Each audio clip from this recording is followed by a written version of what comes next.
Hänen pitää taas.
Hyvää sunnuntaina teille kaikille. Tervetuloa messuun. Virret löytyvät siitä teille jaetusta laulumonisteesta. Tämä messu kuvataan, mutta älkää huolko. Kuvaamme ainoastaan meitä toimittajia tässä alttarin edessä ja ehtoollista emme kuvaa. Kolmiyhteinen Jumala, siunatkoon tämän yhteisen hetkemme ja voimme aloittaa alkusoitolla ja sen jälkeen laulamme alkuvirren 547.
Isän ja Pojan ja Pyhän Hengen nimeen.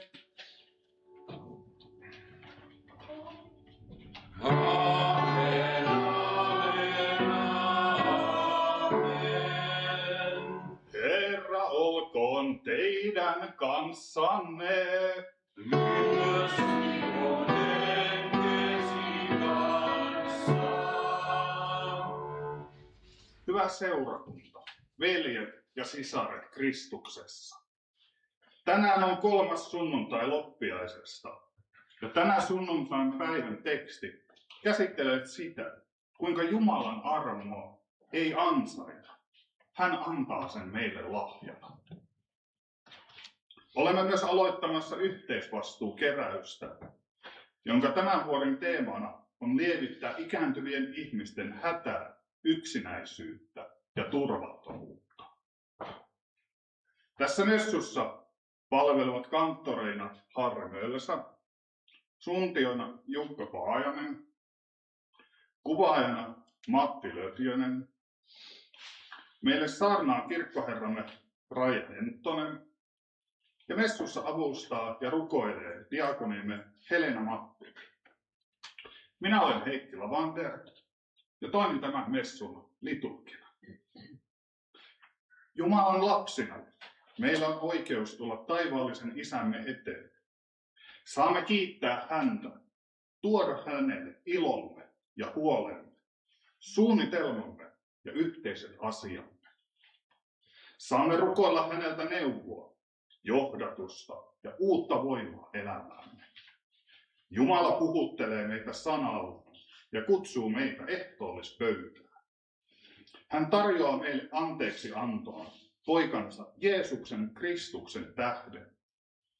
Tähän lahjaan turvaten voimme turvallisin mielin tunnustaa hänelle syntimme, synnintunnustuksen 705 sanoin, johon voitte yhtyä mielessä. Armollinen Jumala, tunnustan edessäsi, että synti on sitonut minut, enkä kykene vapauttamaan itseäni. Olen rikkonut pyhää tahtoasi vastaan ja torjunut käskyjesi siunauksen. Sinä näet kaiken väärin, senkin, mitä itse en näe. Armahda minua, poikasi Jeesuksen Kristuksen tähden.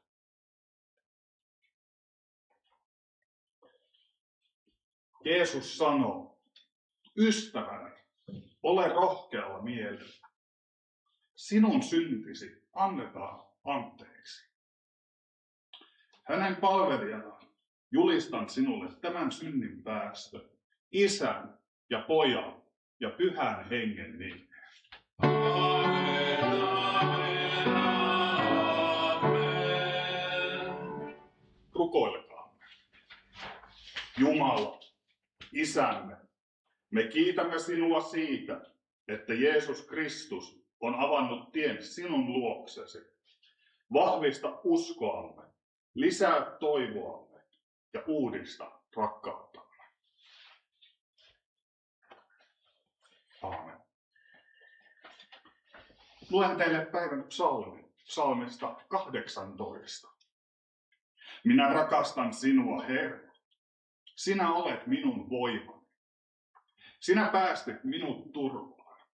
Sinä olet vuorilinnani. Jumalani, sinun minä turvaan. Sinä olet kallio, olet kilpeni. Sinulta saan avun ja suojan. Kun kutsun Herraa ylistettyä, saan avun vihollisiani vastaan. Kuoleman paulat kiertyvät ympärilleni, tuhon pyörteet minua kauhistuvat. Tuoneman paulut kietoivat minut, näin edessäni kuoleman ansa. Silloin minä huusin hädässäni Herraa, kutsuin avuksi Jumalaa. Ääneni kantautui hänen temppelinsä ja hän kuuli minun huuton. Herra, armahda meitä.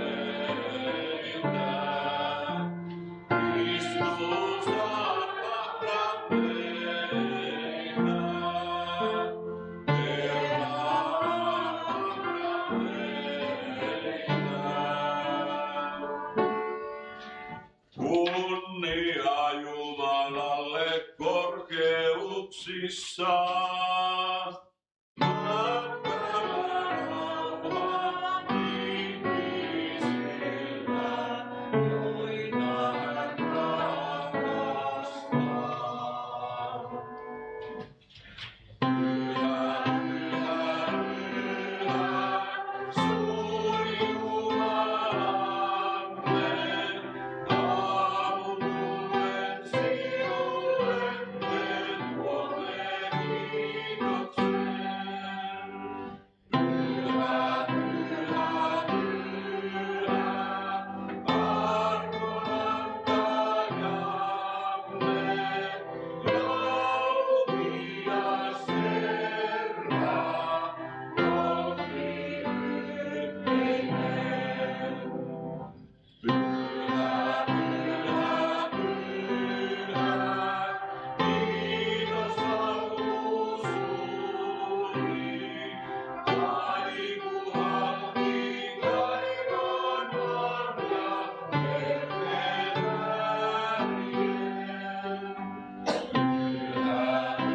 äänien. Pyhä, pyhä, pyhä, armon lahkaruuri. Oi Jumalamme, kolmi yhteinen.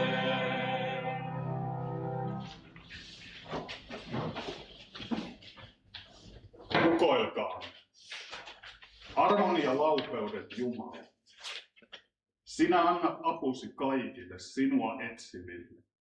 Kiitos hyvyydestäsi, jota emme ole itse ansainneet. Auta meitä luopumaan omasta laskelmoinnista ja luottamaan kaikessa sinun oikeuteesi ja uskollisuuteesi. Kuule meitä, poikasi Jeesuksen Kristuksen, meidän Herramme tähden. Amen, amen. Kuulemme Jumalan sanaa.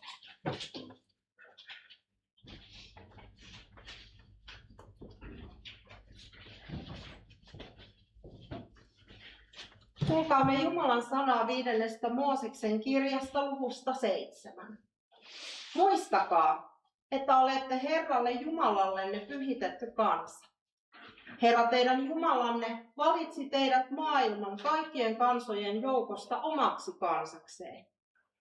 Ei Herra siitä syystä mieltynyt teihin eikä valinnut teitä, että te olisitte kansana kaikkia muita kansoja suurempi. Olettehan kaikista kansoista pienin. Herra rakasti teitä, ja pitääkseen esi-isillenne vannomansa valan, hän vei teidät väkevällä kädellään pois Egyptistä, orjuuden maasta, ja lunasti teidät vapaiksi Faaraon, Egyptin kuninkaan vallasta.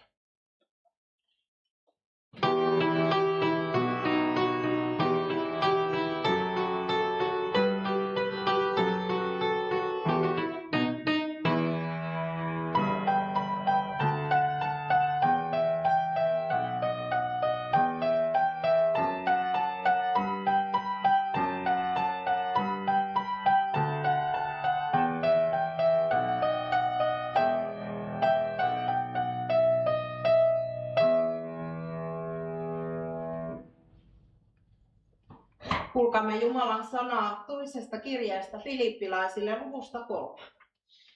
Mutta kaiken tämän, mikä oli minulle voittoa, olen Kristuksen tähden lukenut tappioksi. Pidän todella sitä kaikkea pelkkänä tappiona, sillä Herrani Kristuksen Jeesuksen tunteminen on minulle arvokkaampaa kuin mikään muu. Hänen tähtensä olen menettänyt kaiken. Olen heittänyt kaiken roskana pois, jotta voittaisin omakseni Kristuksen ja jotta kävisi ilmi, että kuulun hänelle.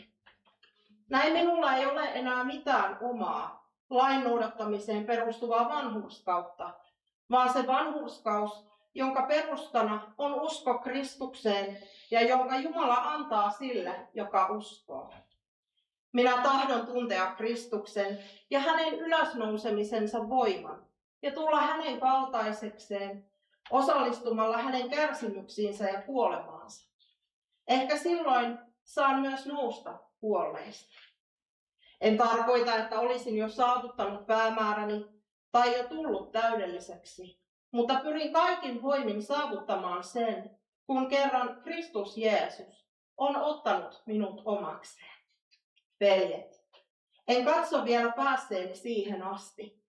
Vain tämän voin sanoa, jättää mielestäni sen, mikä on takanapäin. Ponnistelen sitä kohti, mikä on edessä. Juoksen kohti maalia, saavuttaakseni voittajan palkinnon, pääsyn taivaaseen. Sinne Jumala kutsuu Kristuksen Jeesuksen omat. Laulamme nyt päivän virren sieltä monisteesta, kun askeleeni hidastuu. Oliko se 5, 2, 7? Joo, kyllä.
Tämä pyhän evankeliumi on kirjoitettu Matteuksen evankeliumin lukuun 19 ja oman pointisi mukaan voit sen kuunnella joko seisoin tai istuen.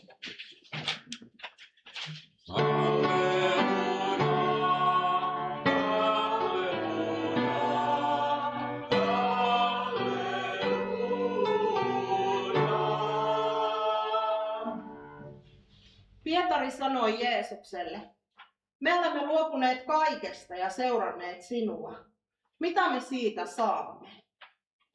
Jeesus sanoi heille: totisesti, kun ihmisen poika uuden maailman syntyessä istuutuu kirkkautensa valtaistuimelle, silloin tekin, jotka olette seuranneet minua, saatte istua 12 valtaistuimella ja hallita Israelin 12 heimoa. Ja jokainen, joka minun nimeni tähden on luopunut talostaan, veljistään tai sisaristaan, isästään, äidistään tai lapsistaan tai pelloistaan, saa 100-kertaisesti takaisin ja perii iankaikkisen elämän. Mutta monet ensimmäiset tulevat olemaan viimeisiä ja viimeiset ensimmäisiä.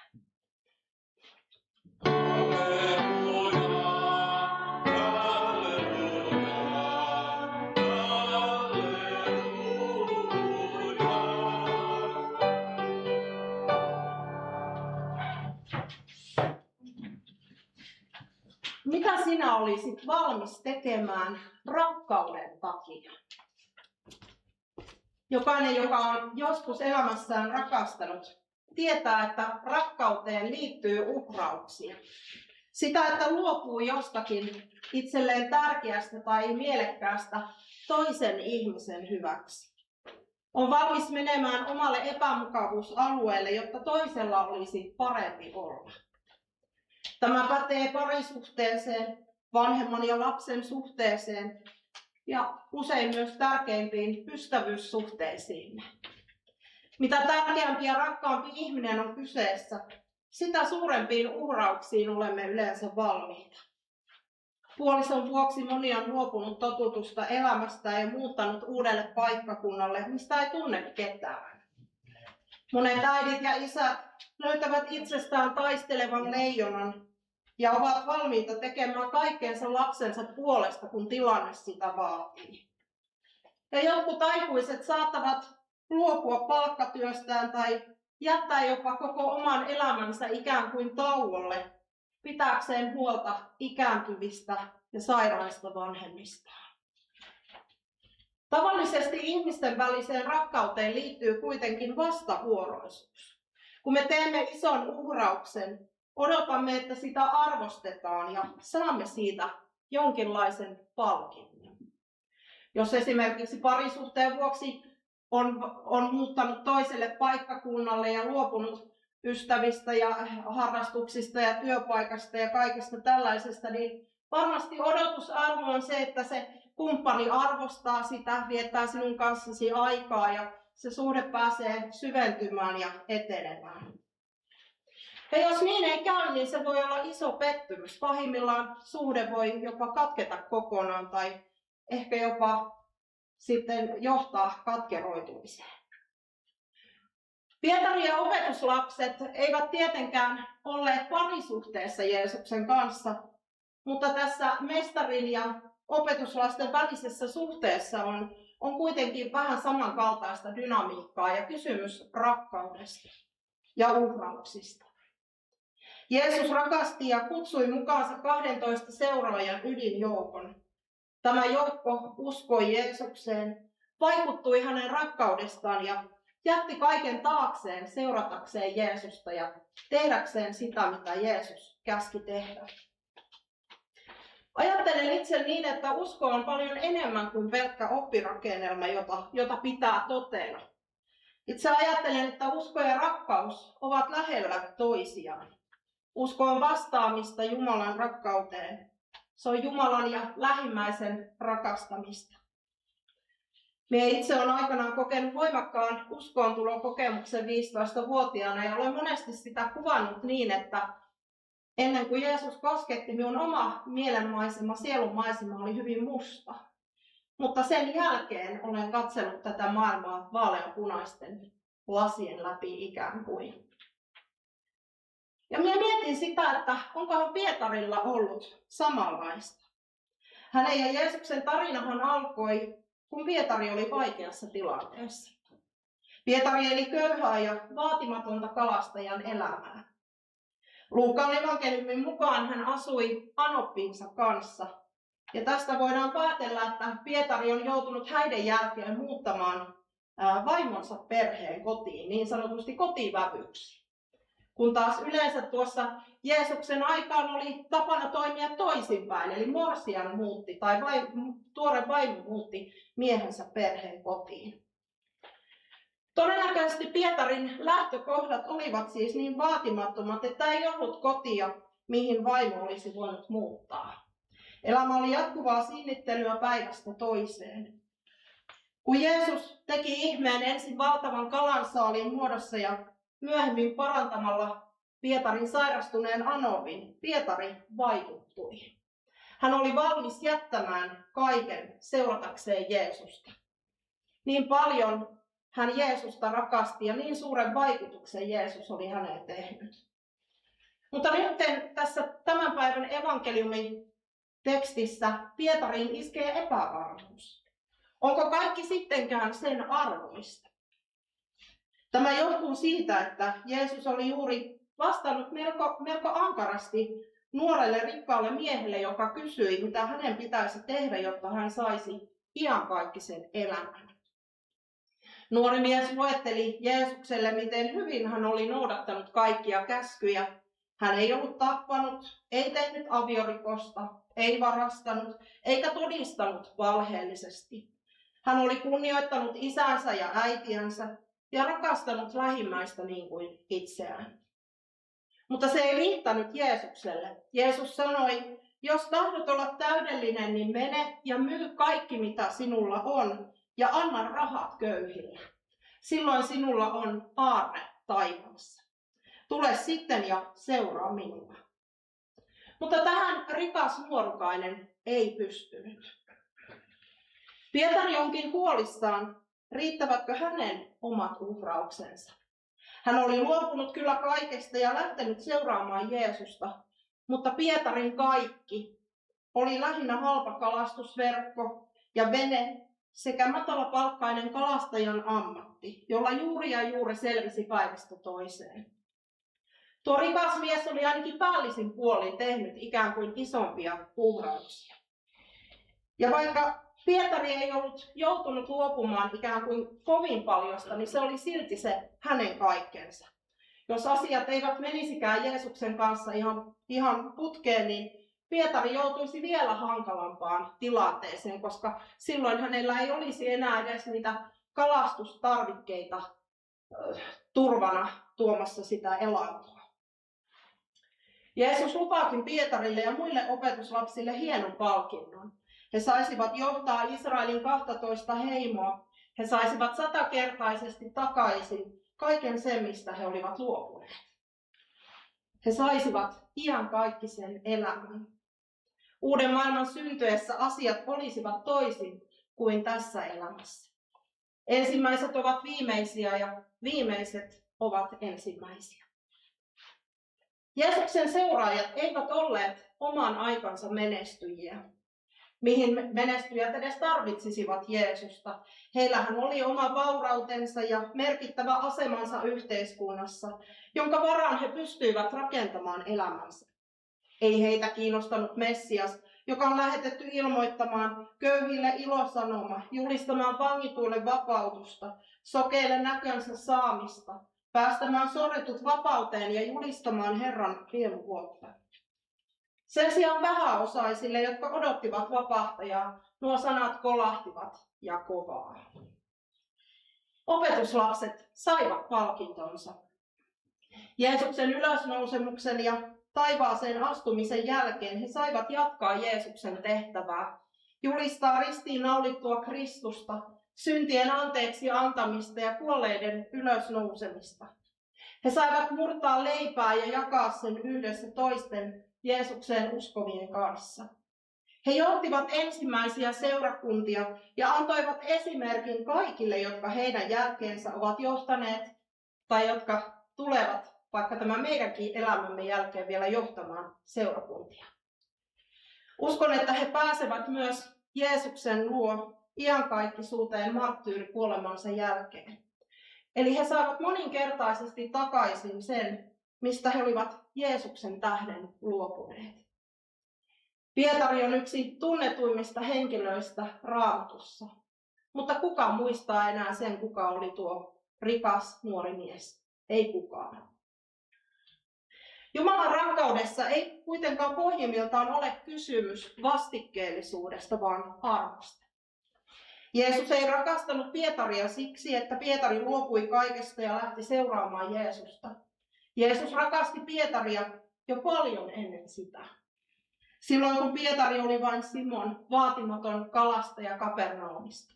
Jo silloin Jeesus rakasti, koska hän näki tässä Jumalan luomassa miehessä valtavaa potentiaalia. Tämä kiivas, mutta kuitenkin sydämeltään epävarma mies olisi kallio, jolla Kristus rakentaisi kirkkonsa. Samalla tavalla Jeesus rakastaa meitä ja näkee meidän jokaisen potentiaalimme. Meidän ei tarvitse ansaita Jeesuksen rakkautta, vaan voimme vain ottaa sen vastaan suurella ilolla ja kiitollisuudella ja antaa sen sytyttää meidän sydämemme ja herättää meidät toimimaan lähimmäistemme parhaaksi ja paremman maailman puolesta. Tänään alkaa yhteisvastuukeräys, jonka teemana on ikääntyminen ja huoli pärjäämisestä. Kun minä kuulin tämän vuoden teeman, oli minusta itsestään selvää, että tätä yhteisvastuukeräyksen avausta täytyy viettää täällä Saaren vanhassa palvelukeskuksessa, jonka toiminta palveluasumisen yksikkönä päättyi vuonna 2024. Muistan silloin jo, kun olin täällä kirkkoherrana, että tuo lakkautuspäätös nosti esille huolen, joka oli kytenyt ihmisten sydämissä pidemmän aikaa. Ihmiset kyselivät, että laitetaanko nyt pönkät koko talon oveen? Miten vanhusten käy? Mihin heidät laitetaan vai laitetaanko heidät yhtään mihinkään? Kuka pitää minun läheisistäni huolen? Ja kuka pitää minusta huolen, kun minä vanhenen ja sairastun? On paradoksaalista, että samalla kun tavoittelemme yhteiskuntana mahdollisimman korkeaa elinikää, emme arvosta vanhuksia tai vanhuutta elämänvaiheena. Se näkyy ikärasismina työpaikoilla, nuoruuden ja tehokkuuden ihannointina. Se näkyy siinä, että kierrämme sanojen vanhuus tai vanhus kuin kissa kuumaa puuroa. Emme halua samaistua sanaan, johon liitämme sellaisia ominaisuuksia kuten rasite, kestävyysvaje tai eläkepommi. Tämä aika puhuu todella rumasti vanhoista ihmisistä. Mutta jokainen vanhus on kuitenkin edelleen Jumalan kuva ja suuri ihme. Ihmisen arvo ei perustu siihen, miten paljon hän saa aikaan talouskasvua tai suorittaa, vaan ihmisen arvo perustuu siihen, että ihminen on Jumalan kuva. Elämä on pyhää alusta loppuun asti. Jumala on ollut meille armollinen. Hän suuressa rakkaudessaan on antanut Jeesuksen kuolla ristillä meidän puolesta, jotta me saamme synnit anteeksi. Olkaamme siis mekin armollisia toisille ihmisille. Palaan siihen ensimmäiseen kysymykseen. Mitä olisit valmis tekemään rakkauden takia? Ajattelen, että minimivaatimus on se, että me pidämme huolta toisistamme. Erityisesti silloin, kun sitä meidän huolenpitoa tarvitaan. Aamen. Nousemme nyt tunnustamaan kristillisen uskomme. Ja jos tuntuu siltä, niin voi myös istua, jos on hankala nousta. Minä uskon Jumalaan, Isään, kaikkivaltiaaseen, taivaan ja maan luojaan, ja Jeesukseen Kristukseen, Jumalan ainoaan poikaan, meidän Herraamme, joka sikisi pyhästä hengestä, syntyi neitsyt Marjasta, kärsi Pontius Pilatuksen aikana, ristiin naulittiin, kuoli ja haudattiin, astui alas tuonelaan, nousi 3. päivänä kuolleista, astui ylös taivaisiin, istuu Jumalan, Isän kaikkivaltiaan oikealla puolella ja on sieltä tuleva tuomitsemaan eläviä ja kuolleita.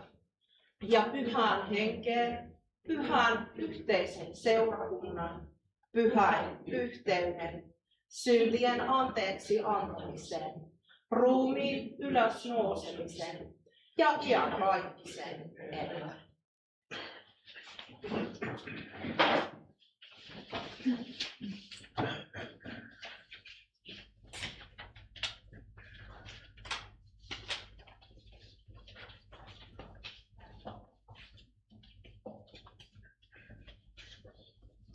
Rukoilkaamme.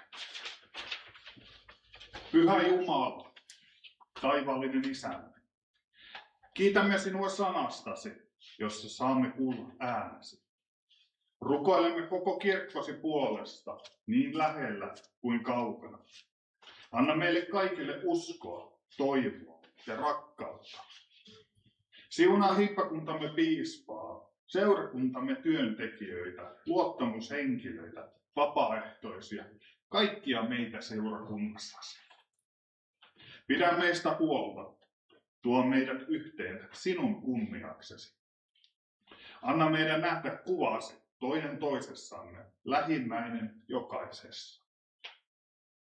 Armollinen Jumala, sinä annat tämän elämän lahjaksi ja kutsut meidät luoksesi, kun päiviemme määrä on tullut täyteen. Olet kutsunut luoksesi Unto Pekka Olavi Kososen 75 vuoden ja Eino Hirvosen 79 vuoden iässä.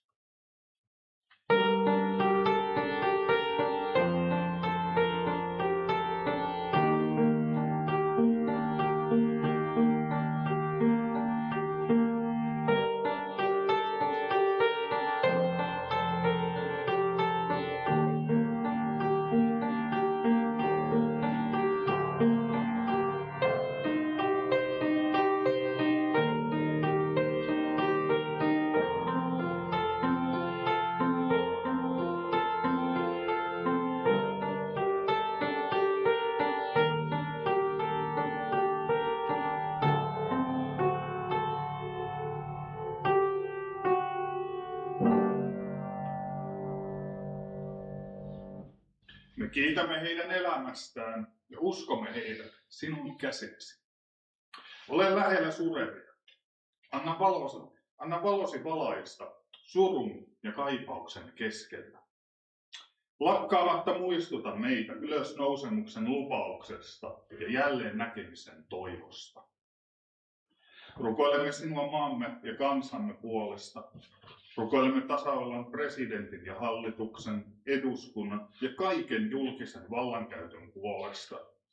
Anna viisautta ja oikeuden tuntoa. Rohkaise meitä kaikkia rakentamaan yhteiskuntaa, jossa jokaista kohdellaan inhimillisesti ja jossa meidän kaikki on turvallista elää. Auta meitä muistamaan, että olemme osa luokkakuntaasi. Herra, me rukoilemme hänen kanssaan, joka pyytää rukousta opiskelijanuoren puolesta. Anna harjoittelupaikan löytyä ja loppujenkin opiskelujen sujua mutkattomasti. Rukoilemme poikasi läsnäoloa perheiden elämään. Pidäthän huolta, että jokaisella lapsella olisi turvallisia aikuisia elämässään. Auta sairauksissa, auta taloudellisten vaikeuksien keskellä. Tule heidän avukseen, joiden sydämessä on ahdistusta. Nostathan heitä ylöspäin, joita elämän taakat painavat alas. Kanna heitä vaikeiden aikojen keskellä ja auta heitä luottamaan sinuun. Anna aviopuolisoiden sairauksien parantua. Sulje heidät suojelukseesi ja rauhaasi. Kuulethan nyt meidän hiljaiset rukouksemme, nekin, joille emme löydä sanoja.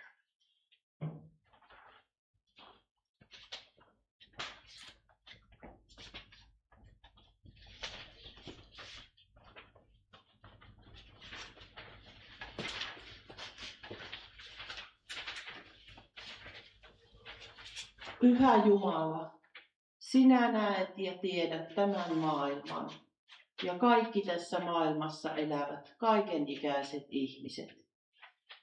Kiitos, että siunaat ja varjelet meitä kaikkia. Jumala, sinä näet kaikki ne ikääntyneet, jotka kokevat yksinäisyyttä, turvattomuutta ja pelkoa. Anna heidän elämäänsä välittäviä ihmisiä ja kokemus nähdyksi tulemisesta.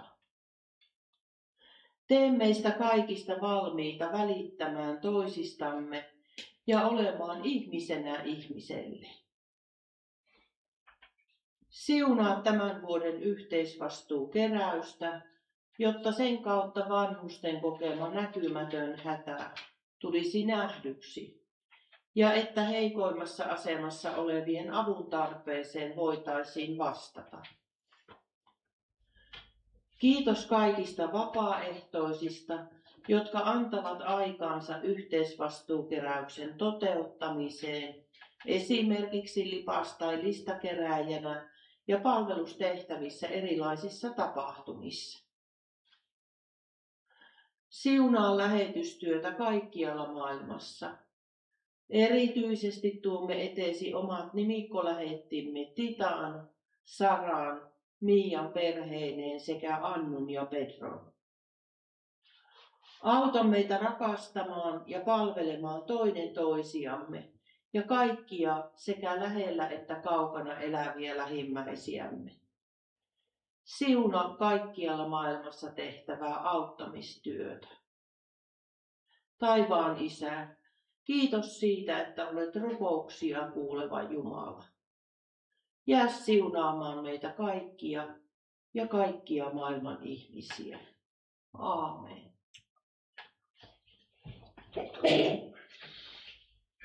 Seuraavan virren aikana kannamme kolehdin yhteisvastuun hyväksi.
Herra olkoon teidän kanssanne.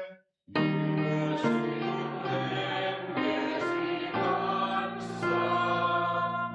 Ylentäkää sydämenne. Ylennämme sen Herran puoleen. Kiittäkäämme Herraa Jumalaamme. Niin on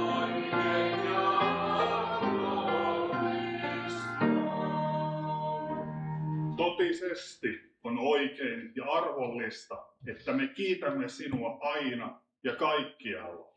Pyhä Herra, kaikkivaltias Isä, iankaikkinen Jumala, Jeesuksen Kristuksen, meidän Herramme kautta. Hän eli keskellämme kuuliaisena tahdollesi, ja hänen teoissaan tuli ilmi sinun kirkkautesi. Me kiitämme sinua tästä taivaan lahjasta ja laulamme sinulle ylistystä enkelien ja kaikkien pyhien kanssa.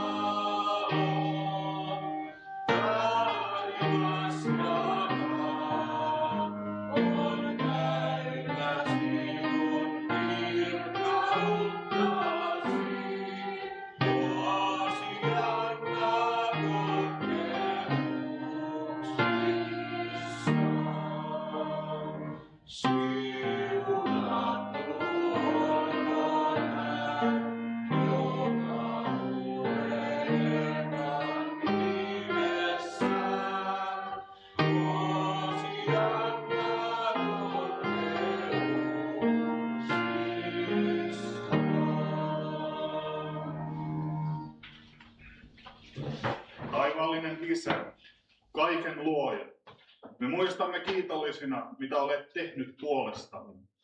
Sinä lähetit poikasi pelastamaan maailman. Hän tuli ihmiseksi, oli yksi meistä, mutta ilman syntiä. Hän täytti tahtosi kaikessa ja suostui kärsimykseen ja kuolemaan lunastakseen meidän vapaaksi. Herramme Jeesus Kristus, sinä yönä, jona hänet kavallettiin, otti leivän, siunasi, mursi ja antoi sen opetuslapsilleen sanoen, ottakaa ja syökää, tämä on minun ruumiini, joka annetaan teidän puolestanne. Tehkää se minun muistokseni. Samoin hän otti maljan, kiitti ja sanoi, ottakaa ja juokaa tästä te kaikki. Tämä malja on uusi liitto minun veressäni, joka vuodatetaan teidän puolestanne syntien anteeksi antamiseksi. Niin usein kun te siitä juotte, tehkää se minun muistokseni.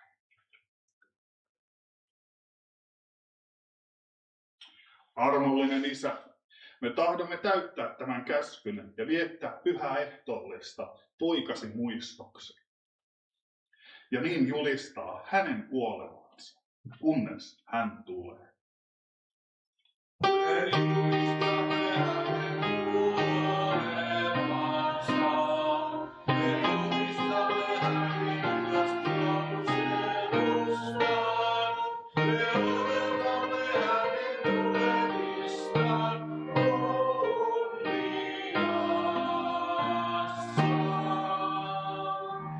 Me rukoilemme sinua, lähetä pyhä henkesi, niin että luotamme syntien anteeksi antamuksen lupaukseen ja otamme uskossa vastaan poikasi ruumiin ja veren pelastuksemme, kunnes kerran saamme kohdata hänet valtakunnassasi. Hänen kauttaan, hänen kanssaan ja hänessä kuuluu sinulle kaikkivaltias Isä, pyhän hengen yhteydessä kunnia ja kirkkaus aina ja ikuisesti. Amen, amen, amen. Isä meidän, joka olet taivaissa, pyhitetty olkoon sinun nimesi, tulkoon sinun valtakuntasi, tapahtukoon sinun tahtosi, myös maan päällä, niin kuin taivaassa. Anna meille tänä päivänä meidän jokapäiväinen leipämme, ja anna meille meidän syntimme anteeksi, niin kuin mekin anteeksi annamme niille, jotka ovat meitä vastaan rikkoneet. Äläkä saata meitä kiusaukseen, vaan päästä meidät pahasta, sillä sinun on valtakunta ja voima ja kunnia iankaikkisesti. Aamen.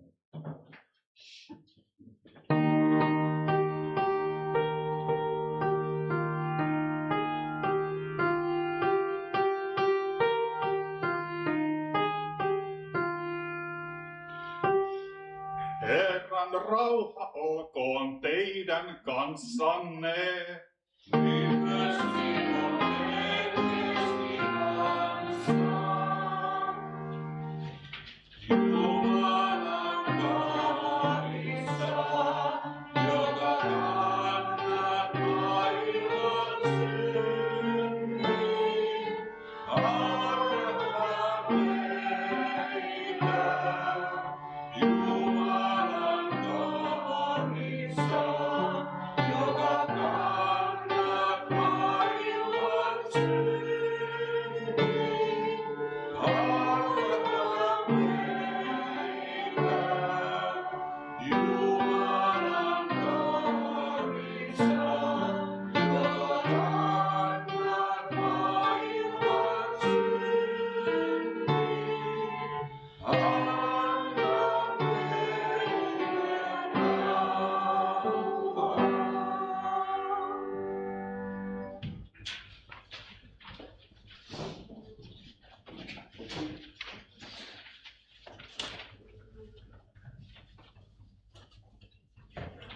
Ehtoolliselle tullessasi ota pikari ja ehtoollisen nautittuasi palauta pikari tuonne pöydällä olevaan koriin. Jos et jostain syystä pysty tulemaan alttarin ääreen, niin tuomme kyllä ehtoollisen luoksesi. Leipä on gluteenitonta ja alkoholitonta viiniä saa pyydettäessä. Jeesus sanoo, tulkaa minun luokseni, kaikki te työ ja kuormien uuvuttanut. Minä annan teille levoa.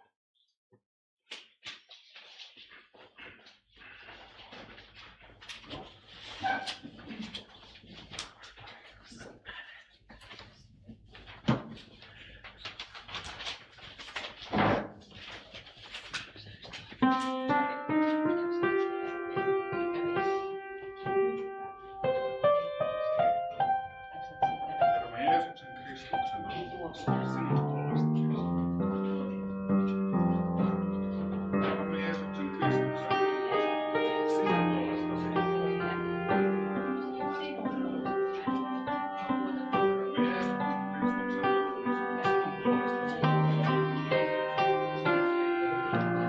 Herramme Jeesuksen Kristuksen sinun puolestasi.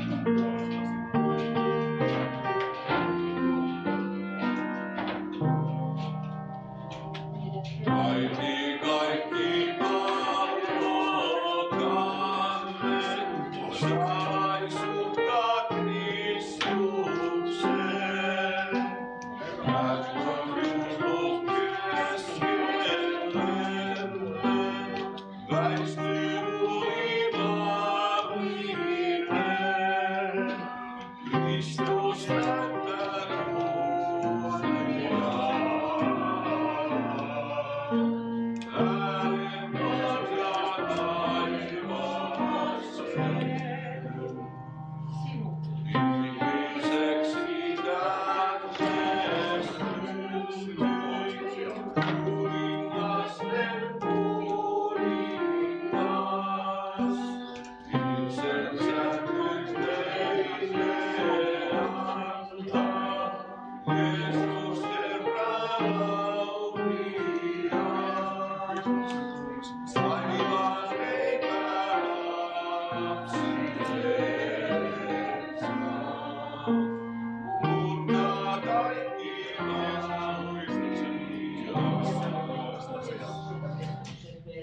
Taistelussa Kristus meidän, seuraiksen vienyt on.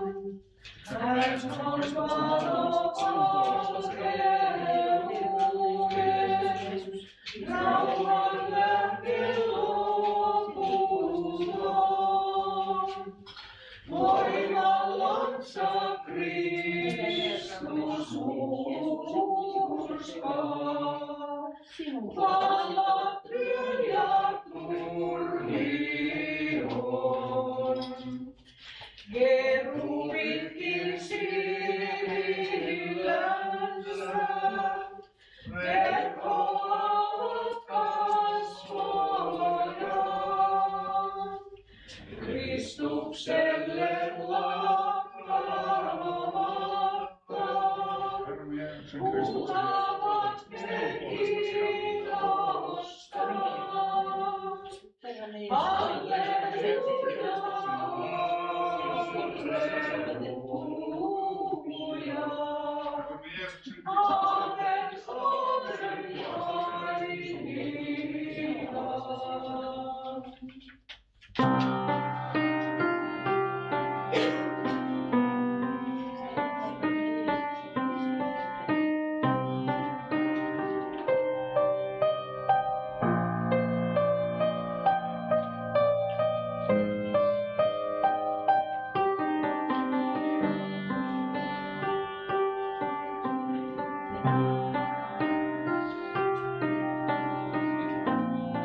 Me olemme ottaneet vastaan Herran Jeesuksen Kristuksen.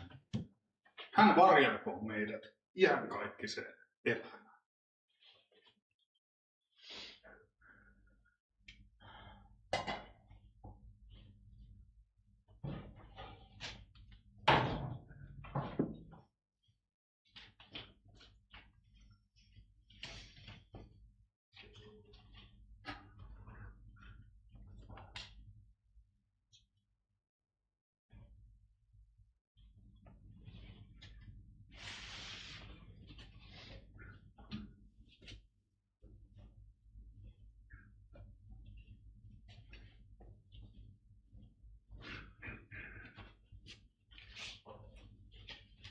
Rukoilkaamme.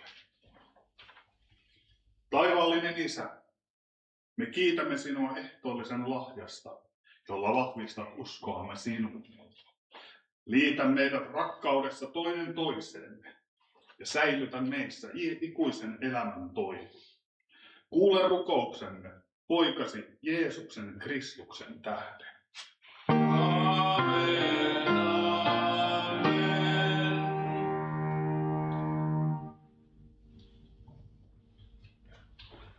Laulamme ylistysvirren.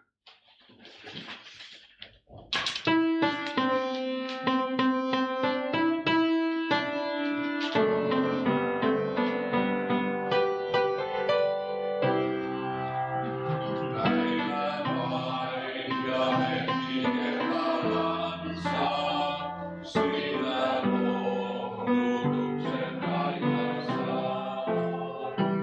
Mitä päivän tuokin tullessa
ottakaa vastaan vielä Herran siunaus. Herra siunatkoon teitä ja varjelkoon teitä. Herra kirkastakoon kasvonsa teille ja olkoon teille armollinen. Herra kääntäköön kasvonsa teidän puoleenne ja antakoon teille rauhan. Isän, Pojan ja Pyhän Hengen nimeen. Amen, amen, amen.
Yhteisvastuu 2026 lievittää ikääntyvien hätää. Suomi ikääntyy. Tämä ei ole vain tilasto, vaan todellisuus, joka koskettaa jokaista meitä. Jokainen vanhenee ja jokainen tarvitsee joskus toisen ihmisen tukea. Ikääntyminen ei ole yhdenmukainen polku, vaan moninainen matka. Toiset elävät aktiivista arkea, toiset kamppailevat yksinäisyyden, toimintakyvyn heikkenemisen tai turvattomuuden kanssa. Yhteisvastuu 2026 kutsuu rakentamaan kulttuuria, jossa välittäminen kuuluu kaikille. Vanhus- ja lähimmäispalvelun liitto Valli ry on kehittänyt etsivää vanhustyötä yli 10 vuoden ajan. Tehdyssä työssä piiloon jäävä ikääntyvien yksinäisyys ja turvattomuuden tunne on tehty näkyvämmäksi ja avun tarvitsijat on ohjattu tuen piiriin, esimerkiksi Iloa arkeen pysäkkien kohtaamispaikkatoiminnassa ja laajan vapaaehtoistoiminnan kautta. Parikkalan seurakunnassa yhteisvastuukeräystä toteutetaan monin eri tavoin vuoden ympäri. Lipaskeräykset Parikkalan S-Marketilla ja Saaren Salella järjestetään perjantaina 6. päivä helmikuuta. Keräyslippaat ovat esillä 9. päivä helmikuuta-2. päivä maaliskuuta R-kioskilla, Piiassa ja Rengissä, Särkisalmen ABC:llä sekä Röksän ja Uukuniemen kyläkaupoilla. Yhteisvastuun hyväksi järjestetään erilaisia tempauksia ja tapahtumia, muun muassa laskiaistapahtuma, vapputapahtumat eri alueilla, myyjäisiä ja niin edelleen. Parikkalassa vietetään yhteisvastuukeräyksen avausmessua tänään 1.2. Ja kirkkokahvit tänään tarjoaa Parikkalan seudun Iloa ikäihmisille ry.